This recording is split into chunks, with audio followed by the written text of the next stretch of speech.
চার নম্বরে আল্লাহ বললেন আল কুদ্দুস, তিনি হলেন আল কুদ্দুস।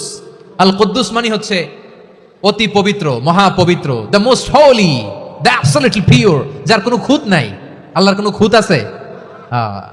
তিনি মহা পবিত্র। আল্লাহর পবিত্রতা যখন আমরা বর্ণনা করি আল্লাহ খুশি হয়ে যান, কারণ তার সত্তার একটা বৈশিষ্ট্য হচ্ছে তিনি আল কুদ্দুস।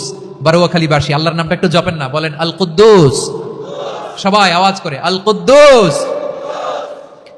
অতি পবিত্র, তার মধ্যে কোনো অপবিত্রতার ছিটে ফোঁটা নাই, মহাপবিত্র, the most pure, the most holy, অতি পবিত্র। ফেরেশতারা বলেছিল আল্লাহ আপনি মানুষ কেন বানাবেন? নাহনু নুসাব্বিহু বিহামদিকা ওয়া নুকদ্দিসু লাক। এই যে নুকদ্দিসু কুদ্দুস পাইছেন?